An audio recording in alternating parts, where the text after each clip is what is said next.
Lata. Lata.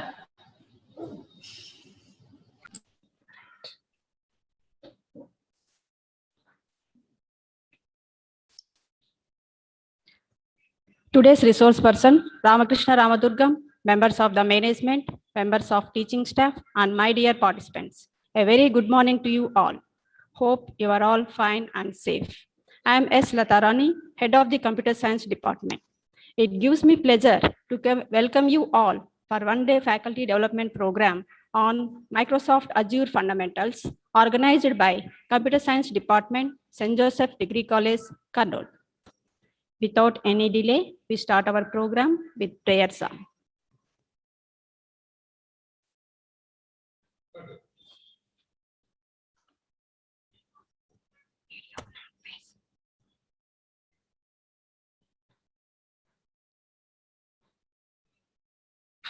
किरणधरि अगणित शुभकरि प्रज्ञा पाठव वरदायी प्रज्ञा पाठव वरदायी मनसा वाचा प्रार्थिन्तु विद्या विनयं करुणिंचु त्रिभुवन वंदित त्रिगुणाश्लेषित श्वेतांबरधर सुखभाषी श्वेतांबरधर सुखभाषी मनसा वाचा प्रार्थिन्तु विद्या विनयं करुणिंचु ज्ञान सुधाजरि विषय विभवकरि अक्षराक्षर सुधारी अक्षराक्षर सुधारी मनसा वाचा प्रार्थिन्तु विद्या विनयं करुणिंचु प्रबन्धभासिनि प्रणव स्वरूपिणि निगमागम निवासिनि निगमागम निवासिनि मनसा वाचा प्रार्थिन्तु विद्या विनयं करुणिंचु सत्य प्रबोधिनि नित्य सुहासिनि वीणा पुस्तकधारिणि वीणा पुस्तकधारिणि मनसा वाचा प्रार्थिन्तु विद्या विनयं करुणिंचु विद्या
Now, I invite our beloved principal of St. Joseph Degree College, Dr. K. Shanta ma'am, to give her opening remarks.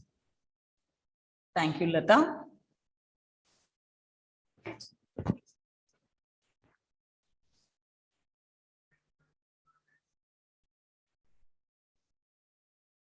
Thank you, Lata. Thank you very much. At the outset, I would like to welcome our resource person, Professor Ram, for this webinar. St. Joseph's Degree College is governed by St. Joseph's Educational Society. It has been serving with the motive to provide quality education to the students from all walks of life. The institute started off with science, computer science, management, commerce courses.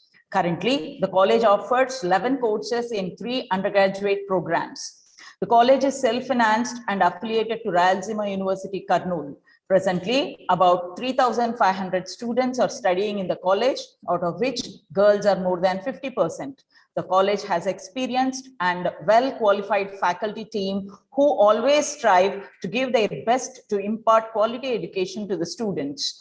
The college also has eminent PhD holders who stand as a pillar of strength in the academic activities. The college is surrounded by green environment and excellent infrastructure in 11 acres, which facilitates effective teaching and learning.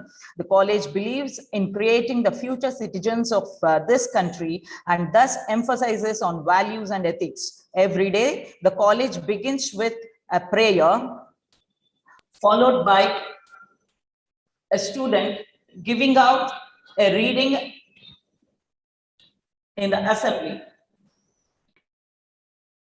The institution has earned goodwill due to the long academic experience combined with service motive. The college takes pride to state that it does not collect any donation or captivation fee from the parents. The college is an NPTEL local chapter to facilitate the students in getting various certificate courses which help them in improving their skills. The institution produces university ranks consistently with the effort of eminent faculty members who contribute their fullest for the betterment of the students. The values we impart along with the education has been a point of conviction for the parents. Extracurricular skill development programs such as placement preparatory program, yoga, communicative English, tally, etc. are conducted for all the students during their period of study.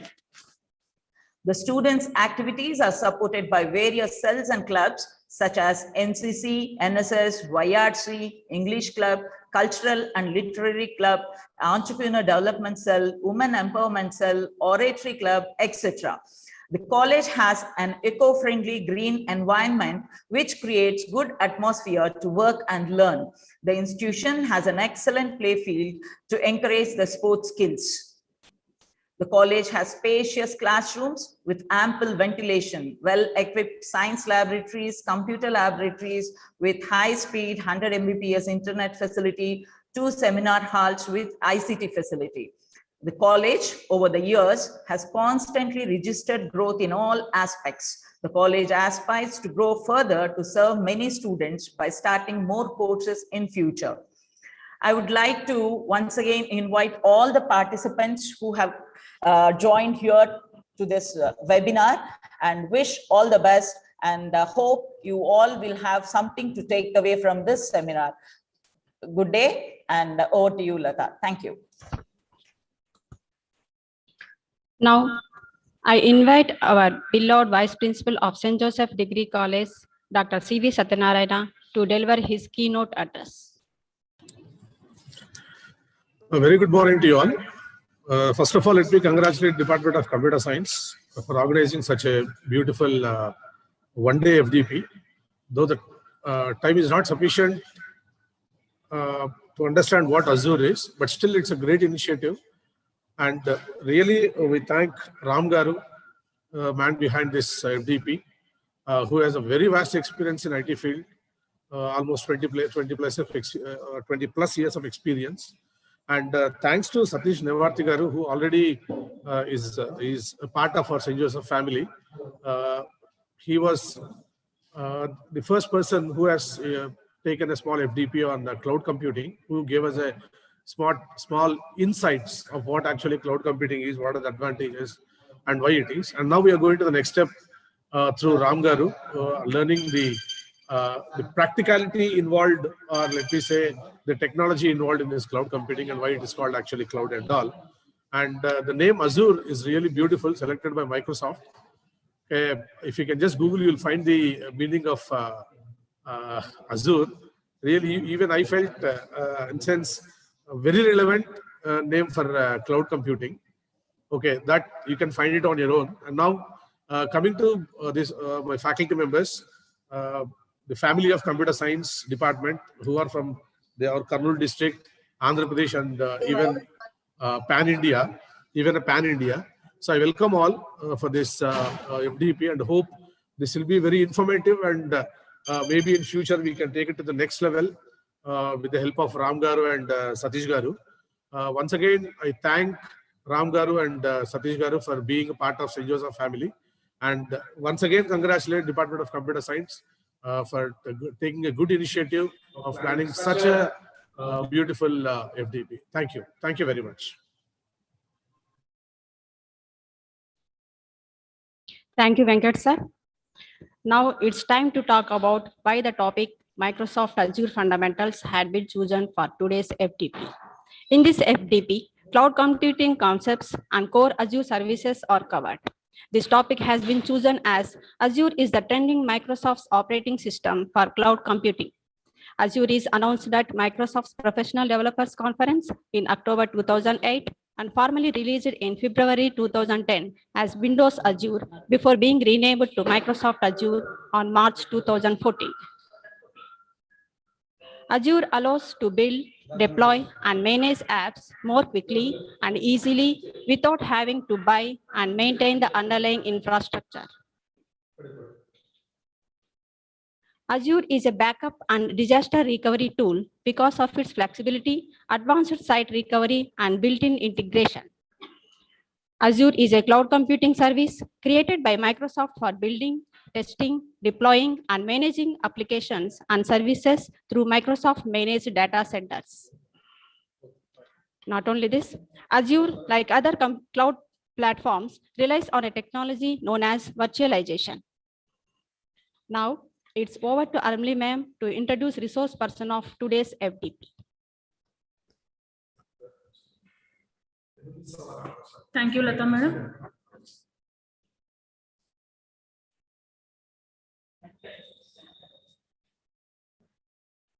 Good morning, all.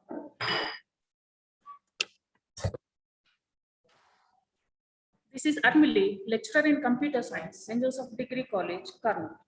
I'm very glad to welcome you all the one-day FDP on Microsoft Azure Fundamentals organized by our esteemed institution. At this juncture, I take it a privilege to introduce the resource person of the FDP, Mr. Ramakrishna Ramadurgam, Principal Software Engineer Manager, who is really man of letters, who has been discharging his duties and serving the software community for many years with utmost commitment and dedication in various positions. He has shown commendable performance wherever he worked and enriched his contribution for the reputation of numerous organizations. He worked as software development engineer for HCL in Infosystem Limited in 2000. Later, he contributed to Tata Technologies during 2001 to 2007. He served as senior SAP consultant for the esteemed Tata Technologies. Afterwards, he has been serving the world's reputed organization, that is Microsoft, for 14 years in various designations such as Program Manager, Senior Service Engineer Lead, Senior Program Manager Lead, Senior Software Engineer Manager, SAP on Azure, and currently discharging his noble services as full-time Principal Software Engineer for Microsoft. He secured his MCA degree from Osmania University during 1996 to 99. He had to his credits various licenses and certifications. As enterprise architect by SAP, blockchain, beyond the basics of LinkedIn with no expiration in 2018, Azure for SAP workloads, specialty by the reputed Microsoft in 2021 with no expiration date. Sir, we welcome you.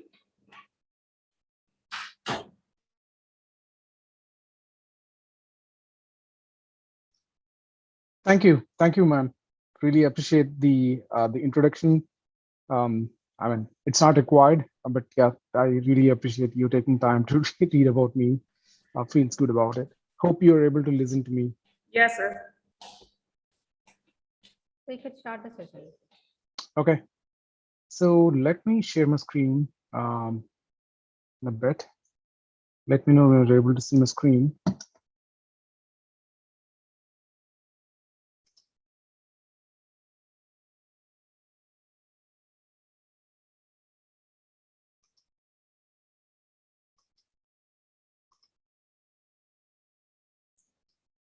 Are you able to see my screen? Yes, sir. Okay, perfect. So this is, I know we have 1+ hour. I'll try my best to cover as much as possible today. Azure, the general cloud computing concepts and Azure fundamentals is a vast subject. I know it's evolving. Not many know everything, including myself. So today I'll try my best to give mentor or give the knowledge that I know on Azure to the students here today. Thank you for the opportunity. Thank you, Satish, for introducing me to this esteemed college. Thank you, Principal Ma'am and Vice Principal Ma'am Lata Garu, for giving an opportunity to speak to the students here. Right. So here's the brief agenda. So I'll go about, I know you guys touched upon what mostly about me. I'll talk about the digital transformation context, and then I'll go through some Azure training and certification paths because it'll help students carve their careers in whatever path that they could choose. And then I'll try to cover some of the Azure fundamentals, and I'll try to, do a live demo of creating a virtual machine in Azure, maybe in quick time, right? So that's the brief agenda for today, right? So let me go to the next slide. So this is about me. So humble beginning, I'm from Adoni, Karnal district, currently living in USA. I hold a master's degree in computers, have around 20+ years of experience working for almost 15 years with Microsoft. I'm customer obsessed. I'll talk about why in a bit. And then I hold several professional certifications. You talked about it. And I like 3 things like cloud, data, and SAP. And I like to hike, play cricket as we all Indians are, and do community service. So here's my LinkedIn profile, just in case if anybody wanted to connect with me. So this is my profile URL. Right. So I'll just go briefly touch a few things before I delve deeper into Azure today. We all know software is being infused in every part of the business, like making every company a software company.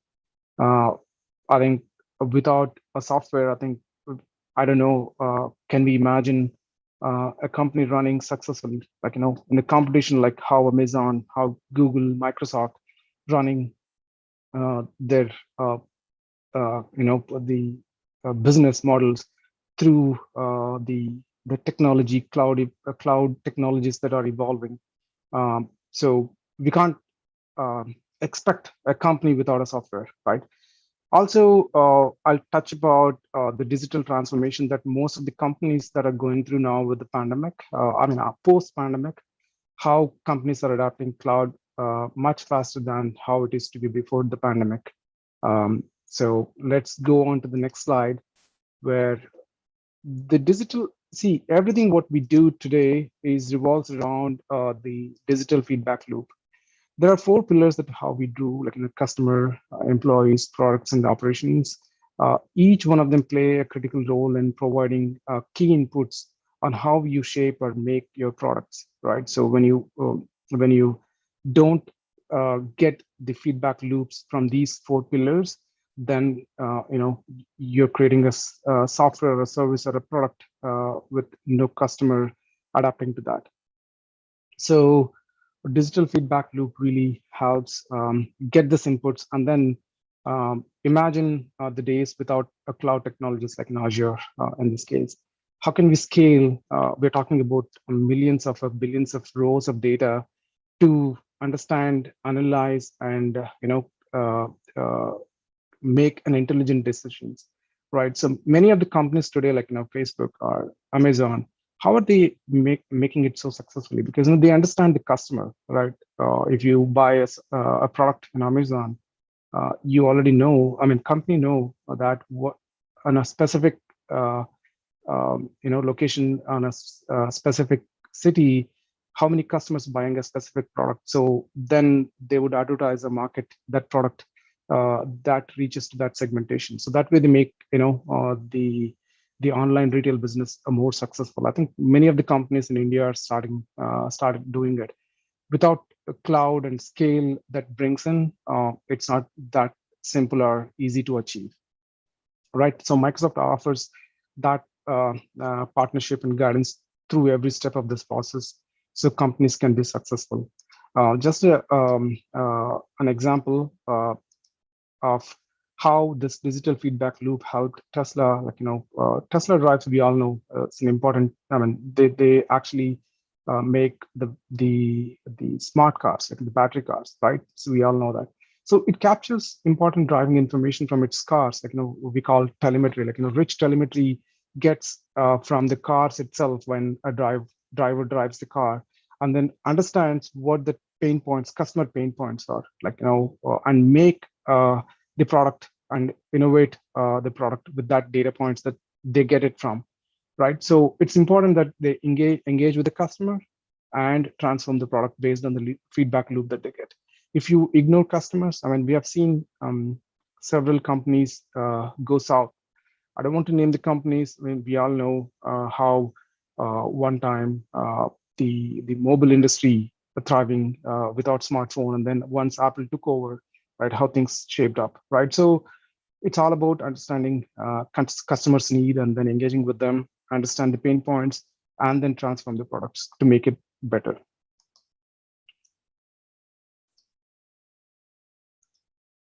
So now let's get on to the Azure in a nutshell.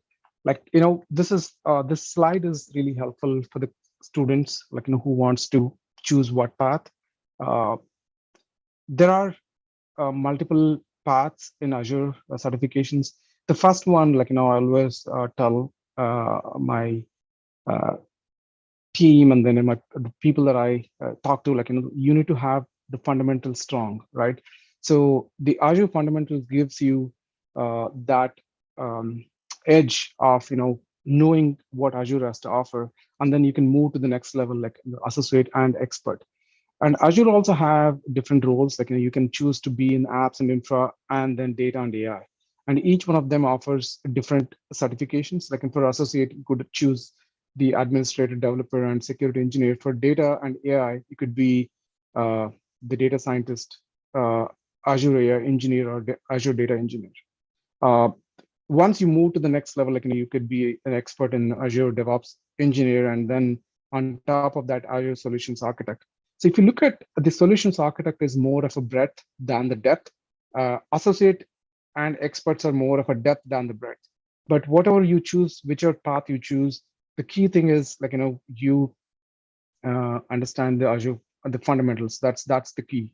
Without fundamentals, trying to get one of these, I mean, it's technically possible, but my experience, it always helps if you go through Azure Fundamentals. And by the way, I can't see your chat window. In case if you have any questions, please let me know. You could stop me in case if you have any specific questions. Make it more interactive. I'll try to make it more interactive. So then, if you look at the learning path for Azure Fundamentals, you start here by understanding the cloud concepts. I mean, now we are going deeper on the fundamentals. Fundamentals on itself has multiple layers to it. One is the cloud concepts, understanding the cloud concepts, and then understanding the core Azure services, what Azure has to offer, and then understanding the security, privacy, compliance, and trust, and then Azure pricing and support, right? So once you understand these four pillars, then you could appear for your exam called AZ900. So you could register online and then apply or write an exam, and then once you do it, then you're certified Azure Fundamental Expert, right? So I provided some links that you could use to understand more in detail. Again, this session is not to drill down or drain the slide each of the word. I'll try to keep it high level overview so you understand. And then I'm here to help or mentor students in achieving what they wanted to achieve, right? Also, I took a little deep dive on different paths for IT pros. Again, Azure is big, it has multiple paths and multiple certifications that you could do.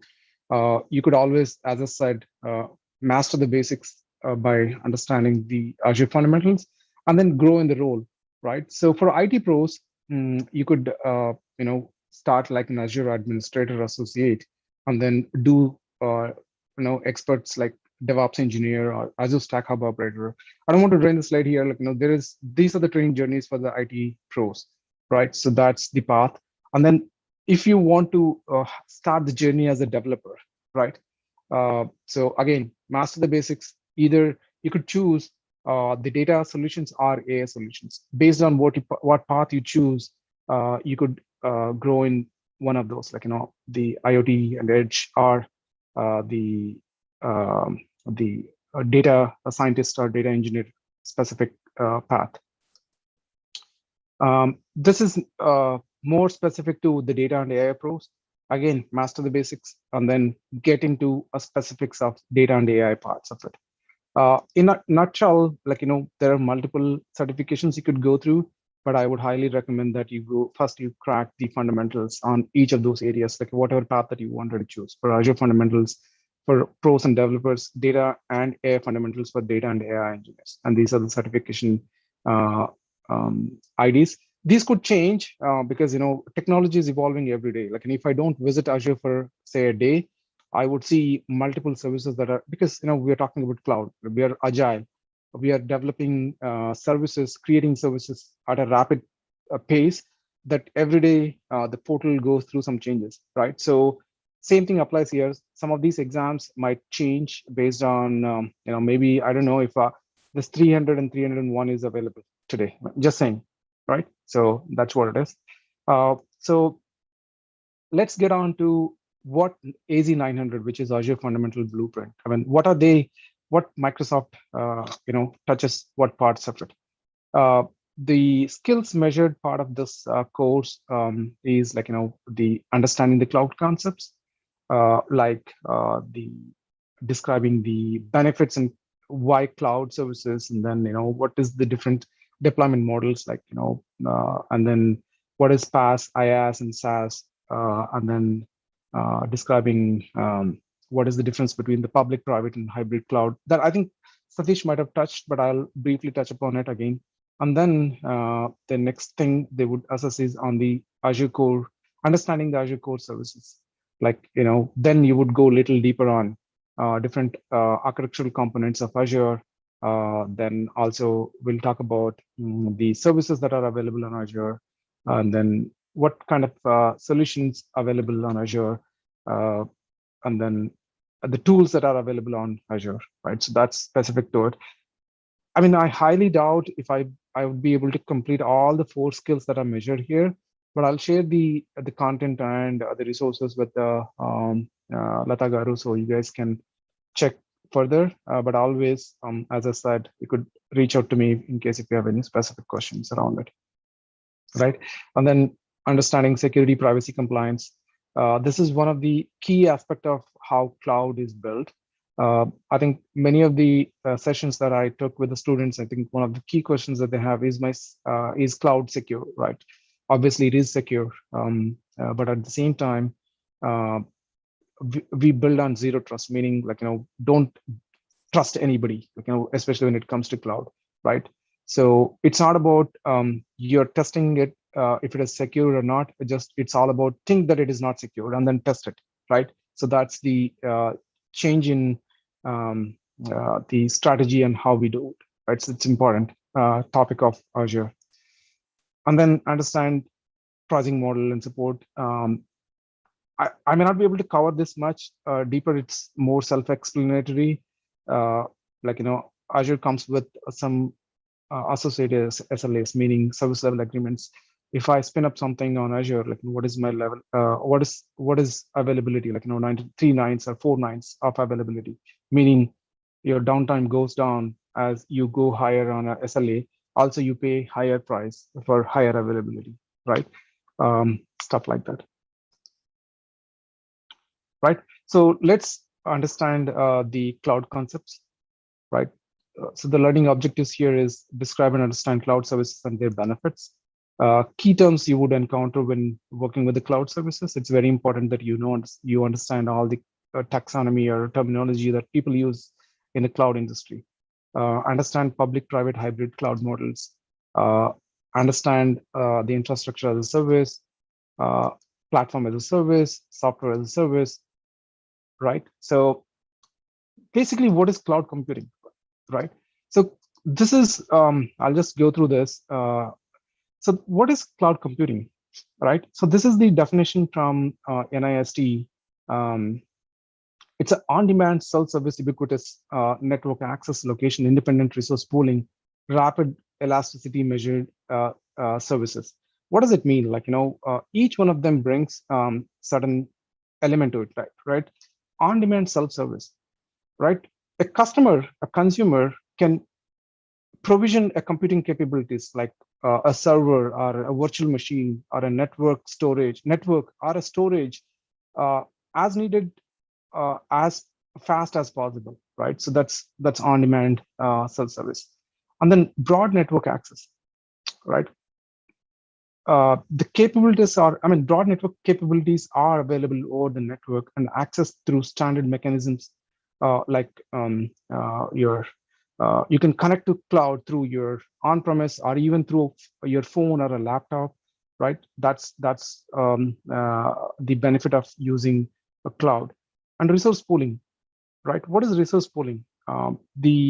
The providers, like in this case, Azure, provides the computing resources that are pooled to serve multiple customers or consumers. So we call it as multi-tenant, meaning the same resource is used by multiple customers, yet they are secured, meaning each customer don't even know the location where they are. They know a higher level location, like US East or India, something like that, but they don't know which data center and which virtual machine that runs in a data center, right? So that's the resource pooling. So just think about why cloud is so cheaper than running their own data center. It's because it's a shared resource pool. Rapid elasticity. This is very critical characteristic of cloud computing.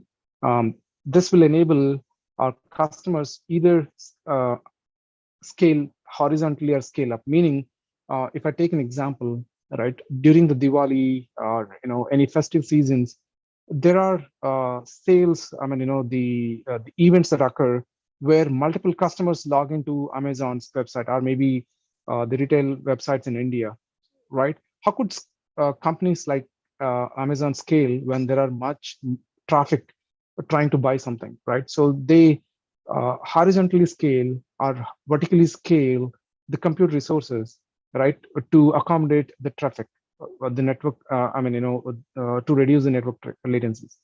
Stuff like that is going to happen only through cloud. You could scale up or scale down as your business needs, right? As opposed to you buying a hardware when you need it, and then those resources are unutilized or unused when you really don't need it, right? So cloud comes handy there. And then measured service. Cloud systems, provides you like control and optimize resource used by leveraging metering capability at some level of abstraction, meaning they understand how the traffic flow is, like, is it really required now to scale up or scale down? Like, it provides you that capability, right? So that's the 5 characteristics of a cloud computing, right? So we just talked about the characteristics of cloud computing. One of the key things that why companies are moving or migrating to cloud is that brings the economies of scale, right? What exactly it is? It's less expensive, more efficient, and passes the benefits on. Meaning, the economies of scale comes in because you're using a multi-tenant approach here. Meaning the same resources are used by multiple customers, right? Also, it reduces your storage costs. For example, if you have a storage requirement, based on your growth as your business grows, right? You could scale up at that point in time rather than buying a hardware now for next 5 years, right? So that's the benefit of it. But again, there are pros and cons of everything that we get. Like, there are limitations. There are limits to the benefits, especially for the large organizations can realize, through economies of scale. Because, some companies, they wanted to protect their data. They don't want to go into the public cloud. We'll go through that what is public cloud and private cloud, right? So there are pros and cons of it. So this is exactly, what we just talked about. Like, you're buying a hardware now versus for next 5 years versus you really spin up servers as you need. So there's that Capex and Opex.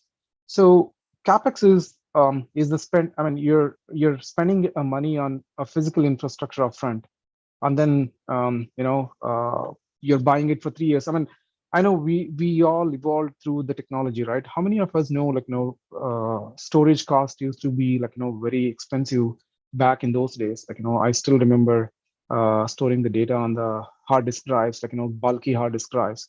1 GB of data used to cost a lot. Now, a small SSD drive, like, where you could store data so cheap, like, maybe terabytes of data, right?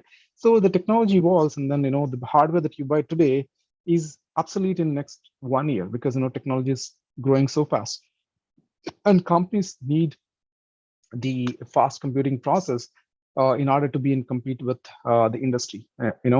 So that's why Capex is like, your upfront cost, versus operational Opex is spending money on services or products now and being built for them now, meaning you pay as you use.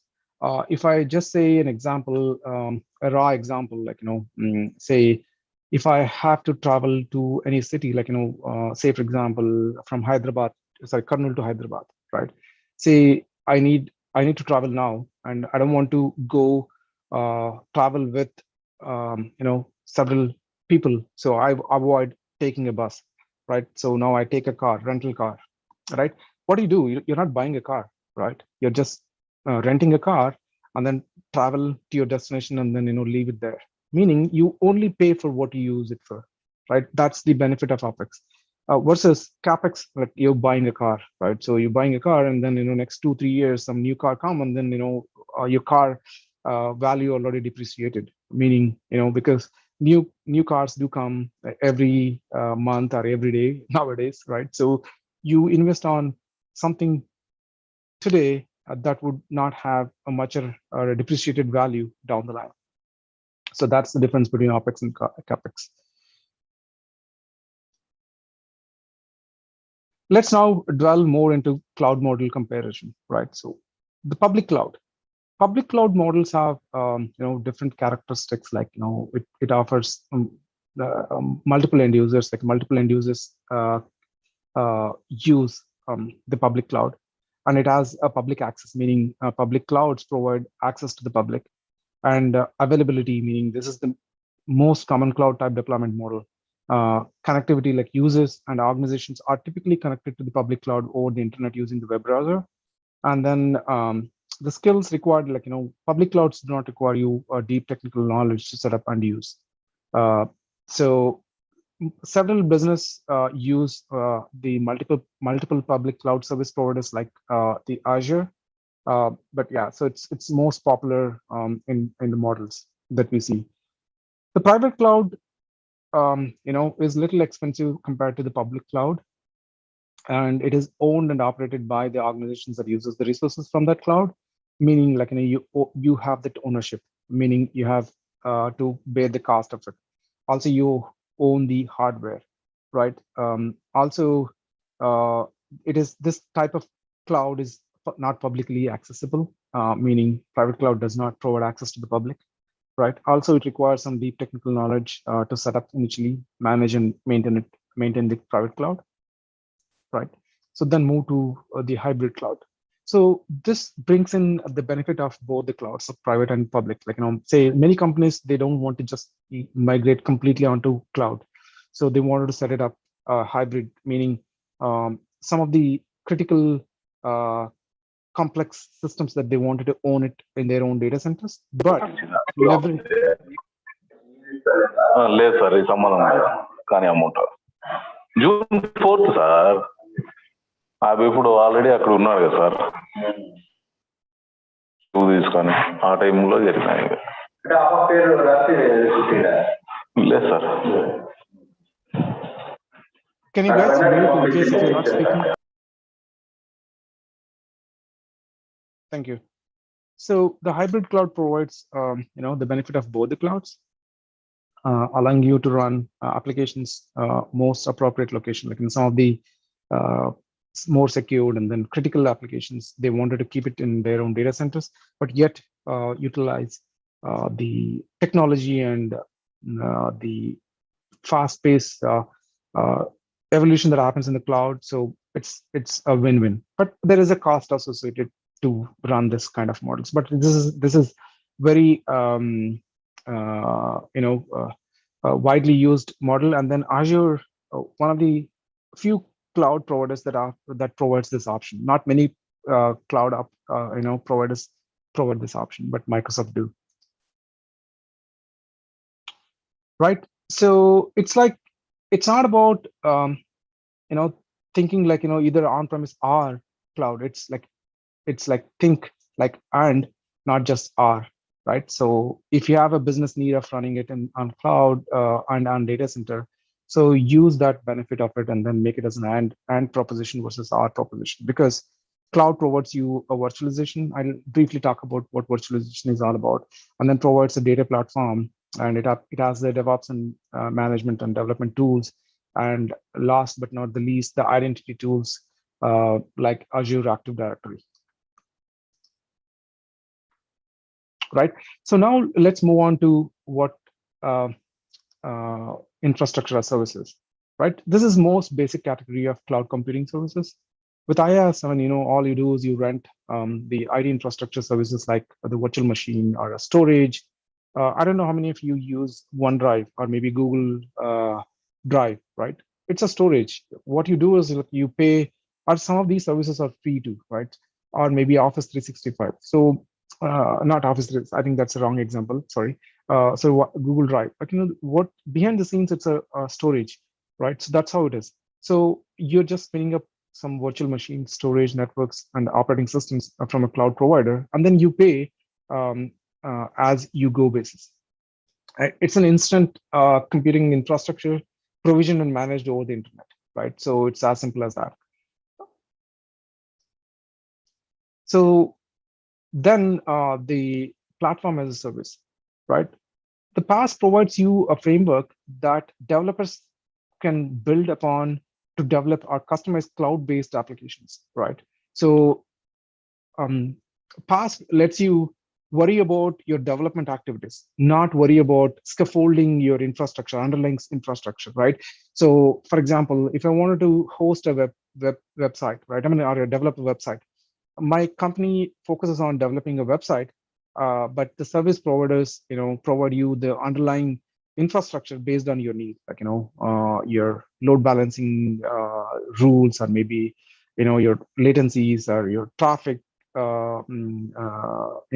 Depending on the traffic, how you wanted to scale up or scale down, stuff like that is handled by the providers.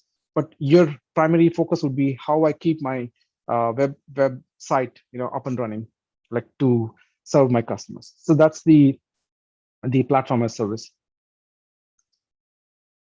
right? So that's exactly what it is. It provides an environment for building, testing, and developing, deploying software applications. The goal of PaaS is to help create an application as quickly as possible without having to focus on managing the underlying infrastructure, right? So if you look at the different, cloud computing models and responsibilities, like, where each one of us play a role, right? So if you look at here, in the infrastructure as service, storage network computing is managed by the provider, in this case Microsoft. On the top, on like virtual machine, operating system, runtime applications, and data and access is owned by or managed by the customer itself, right? Whereas in the platform as service, it's provisioned and managed by the vendor all the way to runtime, and the customer has to focus on data access and applications, like we just talked about the website development, right? You manage that part of it. Whereas in the software as service model, providers manage all the way up to applications. How many of you might be using Office 365 or maybe a Gmail or Hotmail, Yahoo, right? Those are all examples of software as service where you really don't worry about how these applications are developed, but you worry about when I send an email or draft an email, it provides you that functionality for you, right? And now you're worried about where this whole application is hosted, what is the underlying infrastructure, all that is taken care by the provider itself. So that's the benefit of the SaaS there, right? I think we talked about the core to cloud computing, like, majority of the, at least Microsoft Azure, virtual machine is plays a key role. What is a virtual machine? Like, I know we talked, it's not a virtual, it's still a physical server, but they bring the virtualization, through a software, right? It's just a software emulation of a physical computer. Just think that you have a computer or a server, right? Instead of using it for one application, one server, you break the server into multiple virtual machines through a software emulation, emulators like a hypervisor, right? What it does, the same server has multiple, like say for example, has a storage or a network interfaces, stuff like that, all that can be shared through these hypervisor, meaning the server is one server has three virtual machines on top of it, right? So that gives you you could use the CPU for the price that you pay for the server. You're optimally using the server. Instead, you have one server, one application hosted on it. Maybe you're not your ROI, like return on investment, is not great in this case, right? So, nutshell, virtual machines, it's no different than a physical computer, like a laptop or a smartphone or a server. It has a CPU, memory, disk to store your files, and can connect to internet if needed. While the parts that make up your computer, called hardware, are physical and tangible, right? Whereas virtual machines are often thought of as virtual computers or software-defined computers within physical servers. So that's the virtual machine. I think technology evolved further from VM to containers, right? I don't know how many of you heard about Docker container. Here, even though it's, I'll just touch briefly on what containers are. If you look at the server, in the VM, you still have the guest OS, meaning the moment you install operating system, it occupies a lot of memory in the server, right? Say you have a server capacity of say 8 GB or 8 TB RAM, right? Then operating system, holds a lot of memory, right? So you can only install certain, maybe 3 or 4 virtual machines. Versus containers leverages the host operating system. It doesn't install its own guest operating system. So that saves a lot of space, and then you could have multiple containers on top of it, right? So it's a subject on its own because, container, Docker pioneered the containerization, and then also Google with the Kubernetes with a container orchestration. This is not the forum for discussing that, but yeah, we can discuss sometime down the line. So now let's understand, just a time check, 9:50. So I'll try to wrap it up in next 10 to 15 minutes, so we can keep it open for Q&A for next 10 minutes. So learning objectives, right? So we'll understand and describe few Azure architectural components, and then we'll understand the Azure services and products, describe Azure solutions, and then the tools that are available, right? So Azure is one of the key global cloud provider that is now right now. I think this number is sticking. We are available with more than 60 plus regions, meaning it's globally available in various countries and continents. So we call it as geographies. So it's 60 plus regions, right? So so if you look at how the geographies defined, like Americas, Europe, Asia Pacific, Middle East, and Africa. So that's how Azure divides the geographies. And this is just different regions that Azure is available. So we'll talk about a few concepts here. So regions, if you look at, right, so it's all Americas. This is Europe, and then EMEA, like in Middle Eastern countries, and then Africa, and then APEC, Asia Pacific, including Asia and Pacific regions here, right? So, if you look at the different regions that are available, so Azure also provides you a benefit of the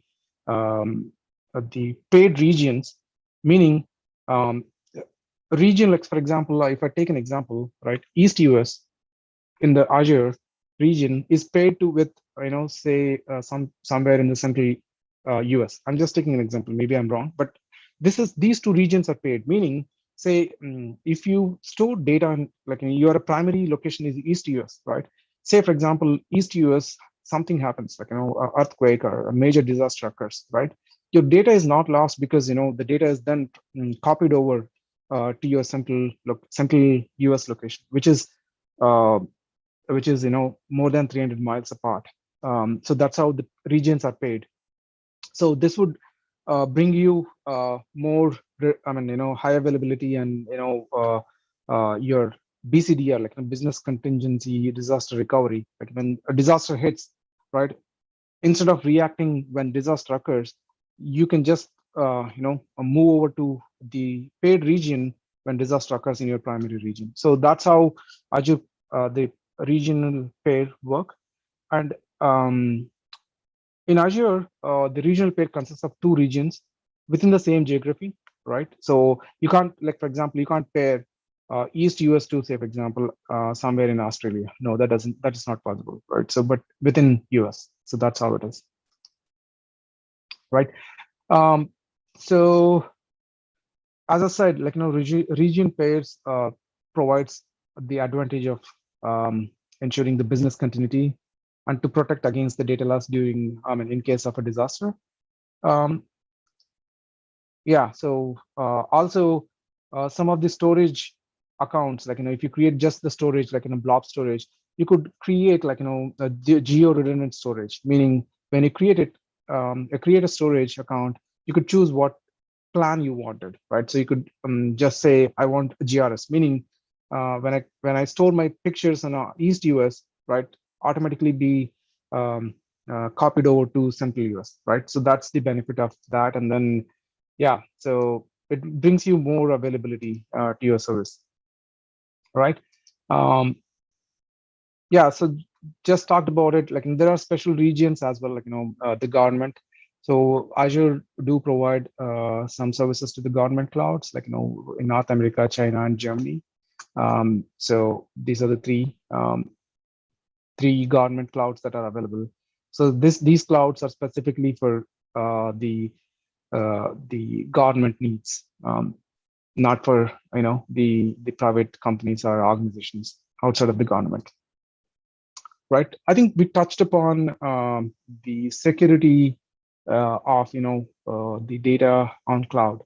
So the key concept that majority of the cloud providers adopt is a defense in depth mechanism. Like if you see here, there are different layers of defense in depth. This helps, like I think we all wonder if my data and applications are secure on cloud environment, right? So this defense in depth helps you secure your infrastructure, data, whatnot. So it's a security risk management approach that defines multiple layers of security controls in an IT environment.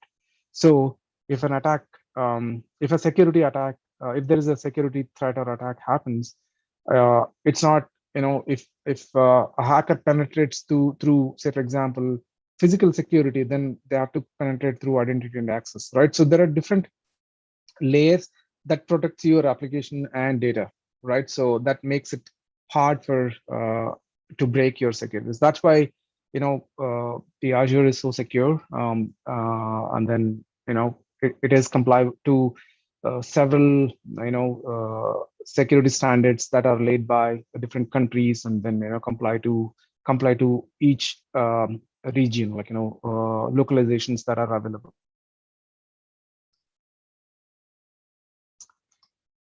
Now let's talk about the availability sets in Azure. What does it mean? Like, if you look at this diagram, the availability set is a logical grouping of virtual machines that allow Azure to understand how your application is built to provide for redundancy and availability.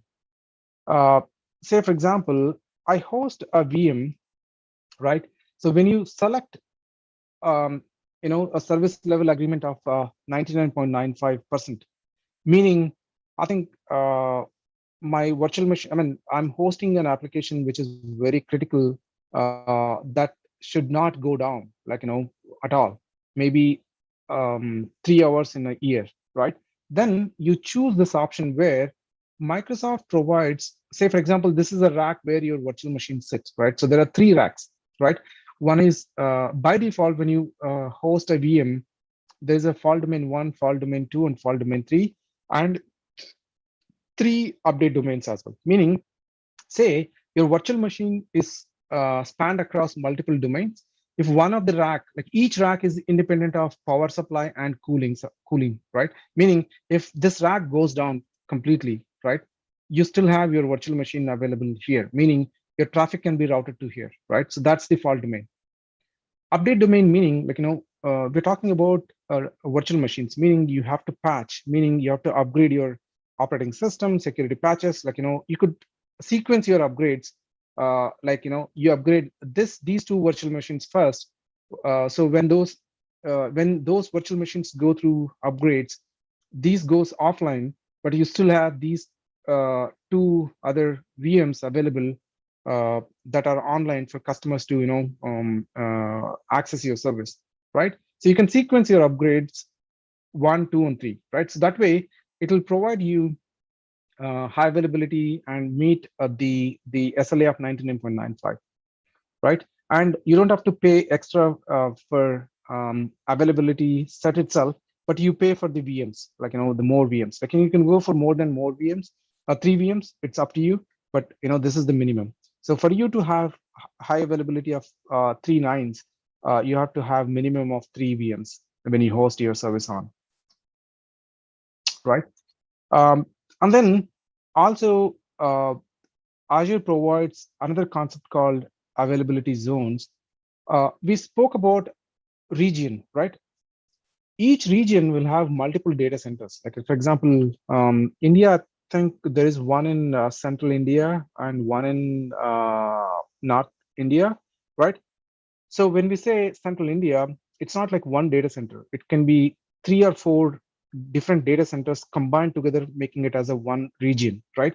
And then availability zones then provides you your data then copied or replicated over within the region of 3 data centers, also to another region outside of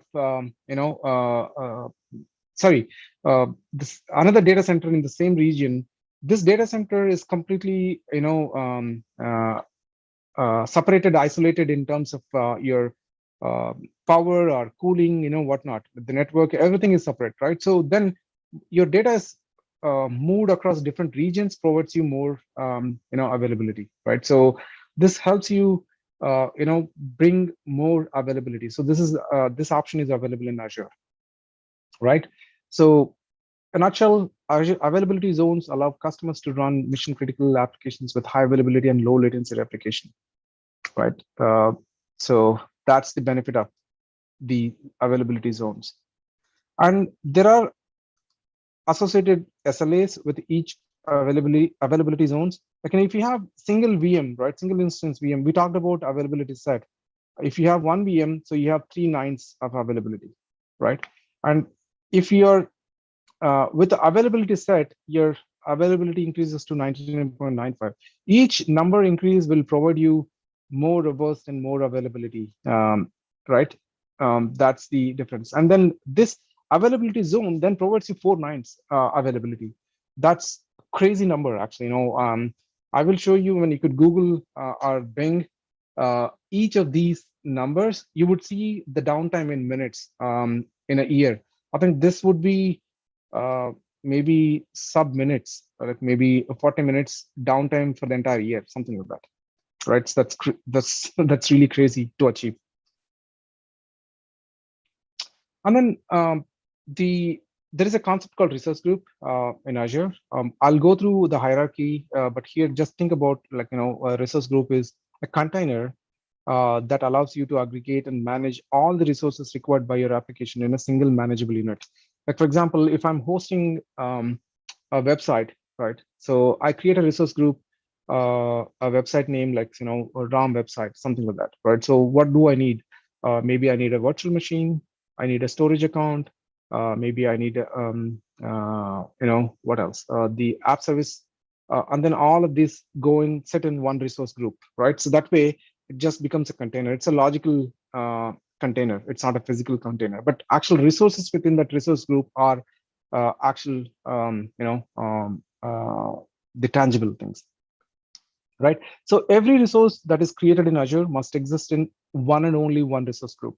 You cannot have the same resource exist in multiple resource groups, right? One VM cannot exist in 2 or 3 different resource groups. It has to exist in only one resource group. And then there is another concept called Azure Resource Manager. This provides the management layer, right? A consistent management layer that allows you to automate deployment and configuration of resources using different automation and scripting tools, such as the PowerShell, command line interface, or Azure portal, including REST API and client software development kits, right? So when you create a resource in Azure, like, and I'll browse through the actual portal too in a bit. So you'd have the management groups. So when you create an account with Microsoft Azure, like, you'll have a management group that has multiple subscriptions, and each subscription will have a resource group, and then you create a resource. So that's the hierarchy of how resources are created in Azure. What types of services that are available in Azure, right? So compute, we just talked about the VMs, availability sets and zones, scale sets, app services, functions, and containers. These are the compute resources.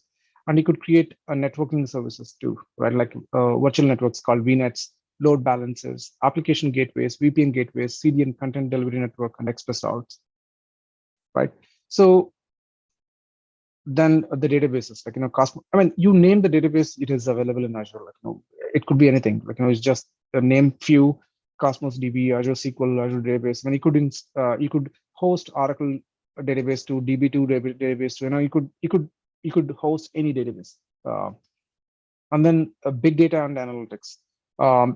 So this is one of the key things that are that are evolving in Azure too. Like, there are quite a few big data and analytics, like, some of these services that Microsoft provides, like, Microsoft built and provided services like Azure SQL Data Warehouse, Synapse, Data Lake Analytics, also the Hadoop, the Databricks. There are a bunch of tools, both provided by developed by Microsoft, and then third-party tools are available here. Third-party companies that are developed, that are available in Azure. AI and IoT, Internet of Things is a go-to thing right now. Like, Microsoft Azure provides the IoT edge. It's very interesting. A lot of development happening in that space too. Right. Then I think we touched upon the virtual machine at a brief. So there are different layers of VMs that are available that you could spin up as an infrastructure as service, like, as an Azure VM, or scale set. Meaning, like, for example, if you have a need of scaling your virtual machine from, say, 1 to 1,000, right? So you could use the concept called scale sets that are designed for automatic scaling for identical VMs. Like, if you have a need of same VM spinning up 1,000 times, like, you don't have to manually do it. Like, just say, when you set up a VM, just say I want a VM scale set of 1,000. When there is a threshold of, say, for example, during some festive seasons, I want to increase to 100 VMs. So it'll automatically create 100 VMs for you, in Azure, right? So then we talked about PaaS, like app services. So this is the platform as a service offering to build, deploy, or scale enterprise grade web and mobile apps, that you could do directly. Functions. So this is another platform as a service, which we call it as a serverless. It creates an infrastructure based on an event. Like you don't have to really worry about the underlying infrastructure that needs to be set up, right? So that's the different virtual machines that you could create within Azure, from IaaS to PaaS to SaaS. There is another compute service called container services, right? I talked about, I touched upon the Azure, the container at a very brief, right? So it offers the Azure Container instances offers the fastest and simplest way to run a container in Azure without having to manage any virtual machine or adopt any additional services. So it's a PaaS offering that allows you to upload your containers, which it will run for you, right? So the Kubernetes I talked about it like it's an orchestration tool. What it does is it is a task of automating and managing a large number of containers, and how they interact is known as orchestration. And Azure Kubernetes Services is a complete orchestration service for containers with a distributed architecture and large volumes of containers. So that service is also available on Azure to orchestrate your containers. Time check, it's 10:10. I just put a knowledge check here, a few things that we discussed about, right? You don't have to answer now. I'll share it with your,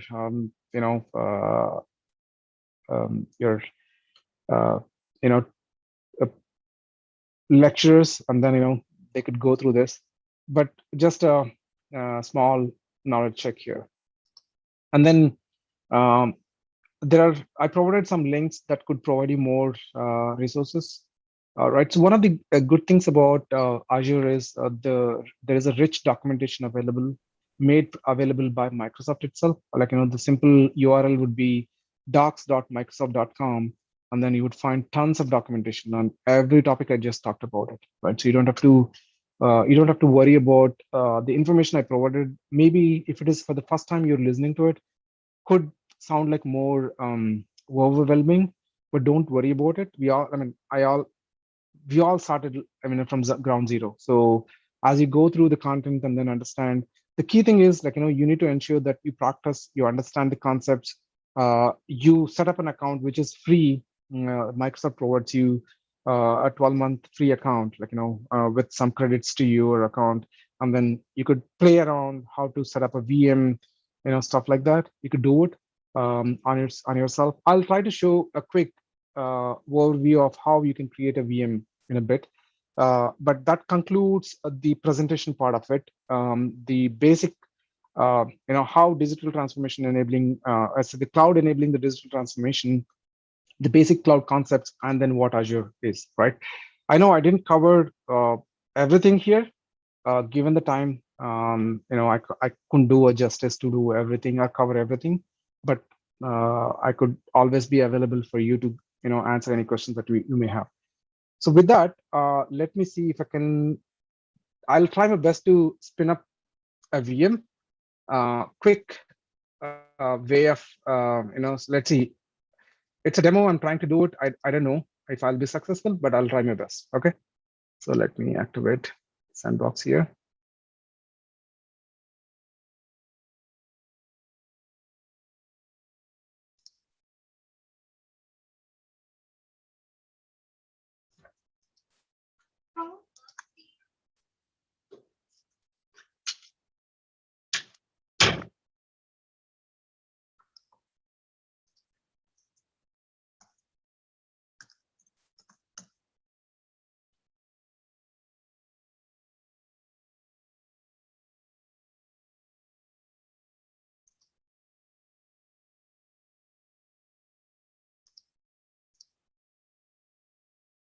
I'm trying to, authenticate myself here to see if I can set up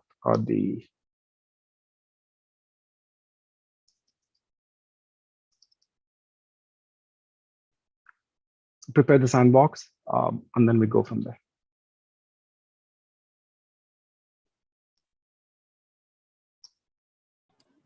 Sorry, it's not visible, sir. We are only able to see the PPT.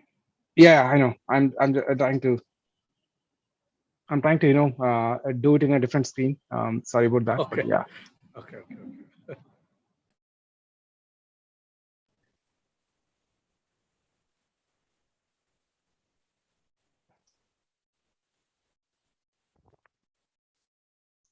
Because I kept it ready, but I think the session got killed, so I'm trying to do it. Hopefully, if I take more than 2 minutes, I'll not be able to do it, because in the interest of time, and then any Q&A, I'll just pass it on. But yeah, so let's see if I can do it.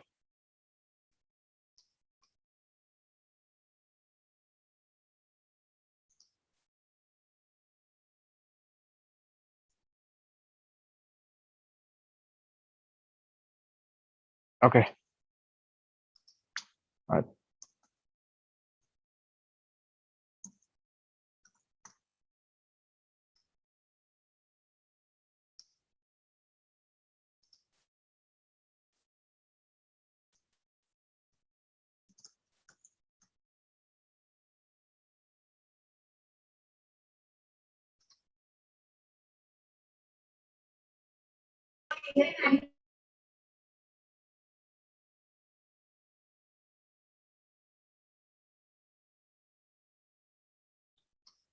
So the another quick thing is, there is the I told you, right? So docs.microsoft.com.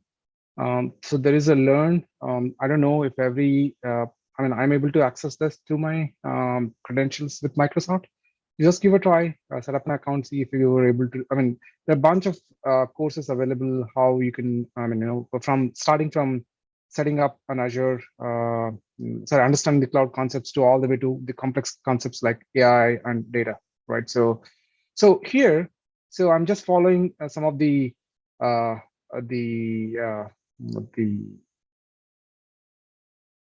steps that that is provided here. So I'm going to create a service, so this is the portal I just showed you, right? So you go and click on create a resource. When you click on create a resource, it will open up a new page. So this the portal is very intuitive. So you could either search and then go to marketplace, and then do a bunch of things you could do, right? So then so what it says is, once you create that, it'll open up the marketplace, and then what they're asking you to do is, as you can see, select Ubuntu server, this one, right? So I'll just say, from the list that we have, I'll just say this Ubuntu server, Ubuntu.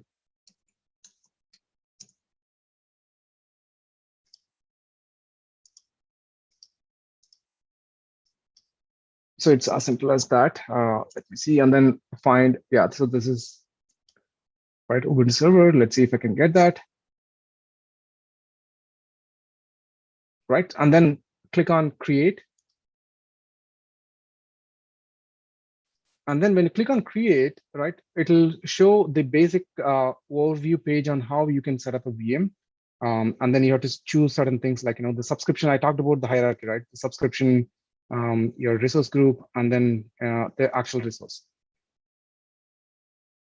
Right, so I just created a sandbox, right? So it's a concierge subscription, and then resource group, you just say learn, and then what do you want to name a virtual machine? Just test Ubuntu, this one. So you provide basic nuances, how you wanted to name your, and where you wanted to create the region, right? So we talked about the region, location that is close to you. In this, and since it's me, right? So I'll just say West US, right? So you could see multiple regions that are available in the drop-down list. From Asia, I showed you in the PPT. I'm now showing you the list here. All the way from US to Asia Pacific to Europe to So I chose US West, and then we chose the image Gen 1. Let's see what is the image is LTS, right? So that's what they're asking. So there are a bunch of images that are available here. So we're choosing LTS Gen 1, I believe. Yeah, so hopefully that should work. right? Then the size, right? So when you create a VM, you wanted to choose what kind of size. Like each size offers your storage and then the CPUs, whatnot, right? So if you see here, the standard D2 is 8 gigabits of memory, 4 vCPUs with 16 gigabits of memory, 2 vCPUs with 16 gigabits. So you could see the cost associated with it as well, right? Now you could see you pay $85 a month. Since this pricing will change based on the location too, right? So we're talking about standard D2's V3. Let's see, standard D2's V3 is there. Yeah, so I'll just choose this, right? And then I'll choose a password. Like I'll just I could do anything. This is just the username that you could connect to our remote desktop to this VM that once you created, right? So I just created a password for that user.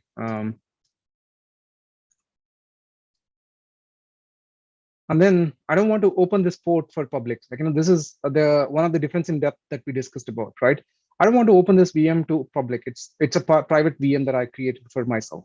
Maybe I'm not opening it up for the public yet, right? And then see what other configurations. So yeah, after that, so there are a bunch of things that you could do.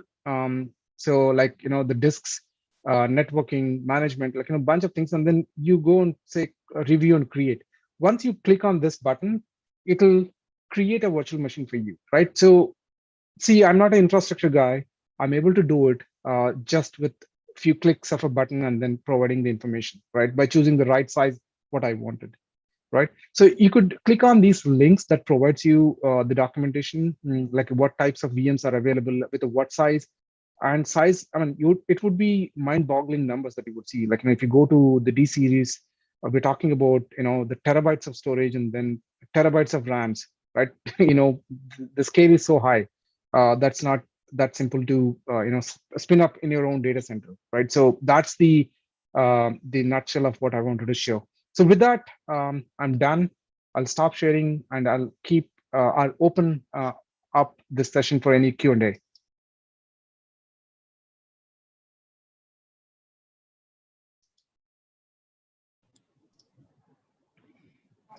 Yeah, dear participants, if you have any doubts, you can post it on chat, or else if you raise a hand, we are going to unmute you for 2 minutes of time. So be fast with your queries. Sir, before that, sir, Ram Garu, so when it comes to the basic things, what is the basic difference between a Google Cloud and Azure, sir? What is the advantage of Azure in place of Google? So there are top 3 cloud providers today. One of them is like Amazon. Amazon. The next comes Azure and Google Cloud, Google, right? So yes.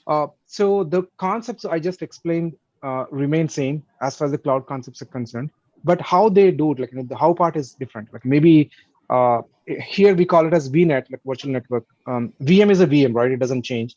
Yes. Maybe how part, like virtual network, they would call, I don't know, maybe net. So it's basically the same. The Features. cloud concept is same. The features are same. Yes. The VMs are available for you.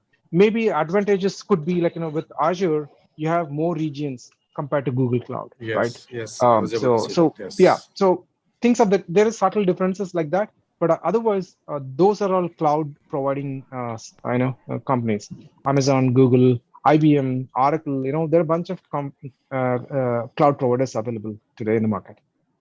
So is there a prerequisite knowledge that a student or a learner should have to learn this Azure or whatever? Yeah. So the basic cloud concepts that I mentioned, and then the links that I'm going to provide through the PPT, and if students go through this documentation.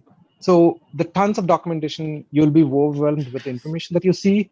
But go through the right funnel. Like first understand the basic concepts. I mean, the first 3-4 slides that I mentioned about what AZ900, like the Azure Fundamentals, covers. Try to run through that first, and then go deeper to the next level, rather than trying to because you keep clicking on the links on each of those pages, you would be lost. it's like, you're lost in some forest. It's that much of content available on the internet. What about the job market, sir? So this is one of the wide open. I mean, the job market is good for the cloud skills. Like, it's.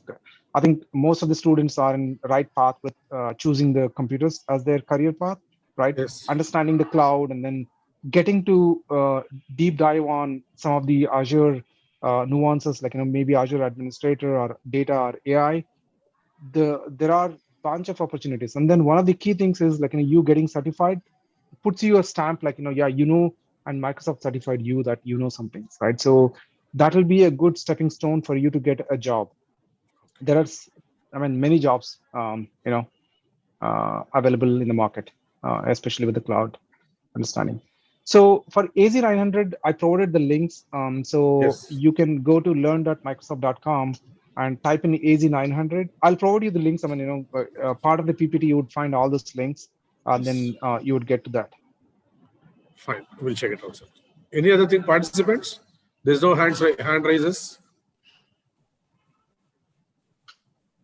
Yeah, anyone?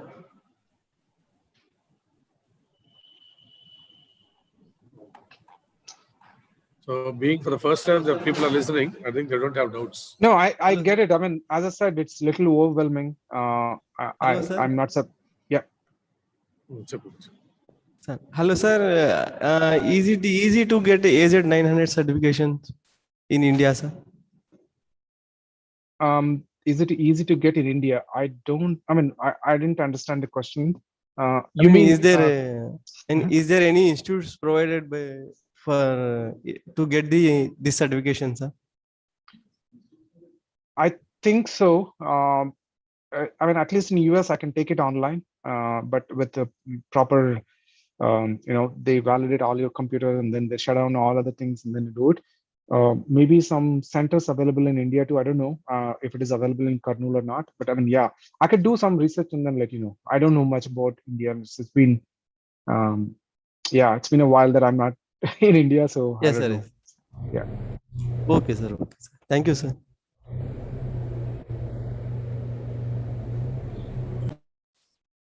Hello, sir. Good morning.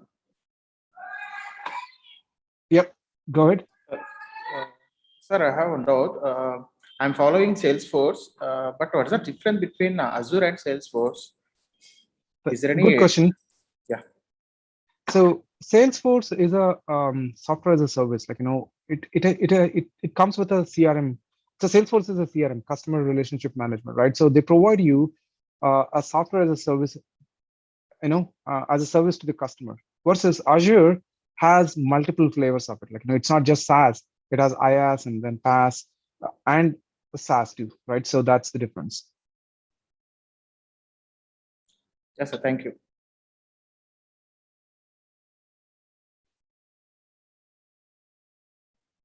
Still any? Yeah, I think there are no notes. I think we can continue. Still any more are there?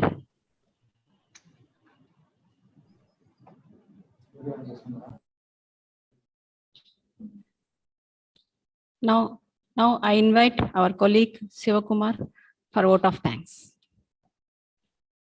Thank you, madam. Good morning, sir. Good morning to Honorable Resource Person, Mr. Ramakrishna Ramadurgam, sir, a Principal Software Engineer Manager at Microsoft US, and respected Principal and Vice Principal, respected coordinators and HOD, every member of this program, and my dear participants. It is such an honor for me to get the opportunity to thank you all dignitaries. I deem it a great honor to propose my hearty vote of thanks to great luminary of cloud computing technology. I vote a top gratitude on behalf of management, principal, staff, for our ready acceptance to share your knowledge and equip our participants with needed knowledge. Today's lecture on Microsoft Azure Fundamentals was full of knowledge and interesting things. It gave deep insights into the topic and also revealed some interesting facts.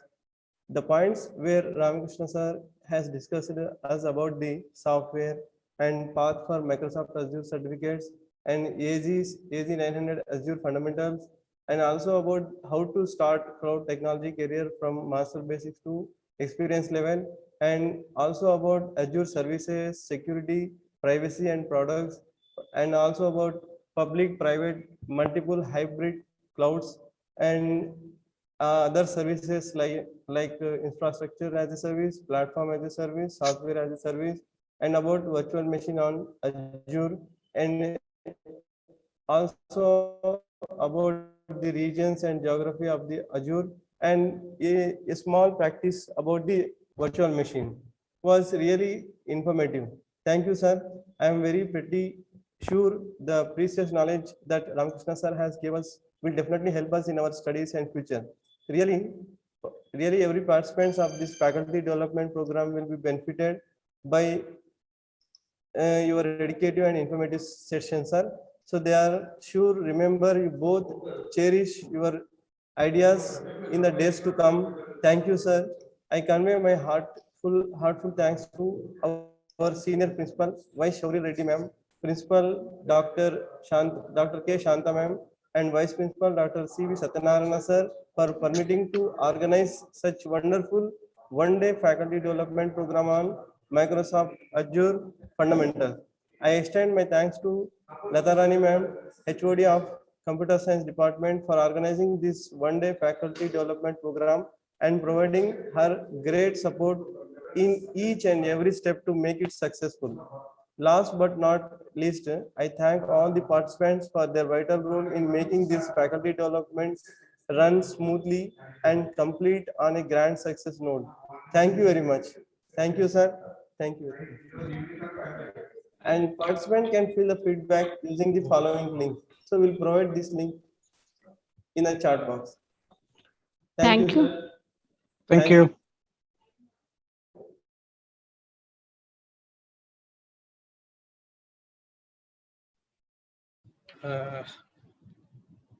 Sir, a small presentation from our side.